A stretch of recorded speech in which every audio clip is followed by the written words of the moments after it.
Hajj sa ating mga kapatid na mga Muslim ay very religious activity po yan, no?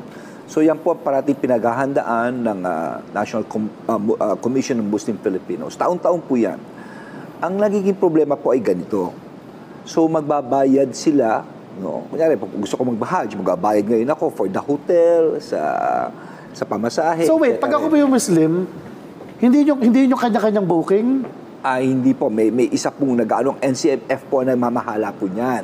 No? Ganun po ba yun? Opo. So, kasi po, inaayos po yan, government. Through the years, ganun po nangyayari. At saka, parang yung pong numero, otherwise, makakagulo po lahat. No? So, ang nangyayari po, kung magbabayad ka sa akin, so ako kunyari yung NCMF, usually, gobyerno ko. Government agency yun. So, yung pera, kung gagawin kong government money po ito, dadalhin ko po ito sa National Treasury.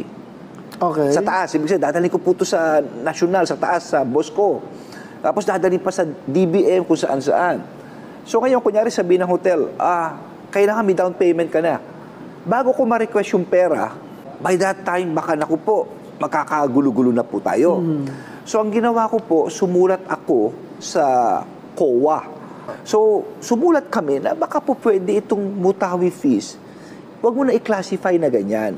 No? Okay. Ang gawin na lang natin, kumuha ka na special fund dito sa NCMF, sa pangalan niya, pagkatapos, kung sakali mang nandiyan na yung pera, para mabilis siya, maida-down niya kaagad. Pero subject to liquidation later on. No? At saka na-liquidate. Kaya yung naiiwang pera, yung nailagay mo dito sa taas, after the Hajj. So, nagkaroon ako ngayon ng papel nito, I think it was 3 days before the Hajj. So, ang laking bagay nito. No? Ang laking tulong talaga nito na lahat napadali ng lahat. Kaya gusto kong pasalamatan yung past commissioner nito, si Commissioner Mando, si Mamukid, hanggang sa ngayon, yung namumuno nito, si Abdul Rahim. No? Napakagagaling nila, ang kailang executive director, si Tahir. No? In fact, ngayon, pinaalam namin, no, yung imbis na, usually, taon-taon nagmamahal yan eh. Pero ngayon lang yung nangyari sa taon na to, na imbis na magmahal, nabawasan pa. Bakit po?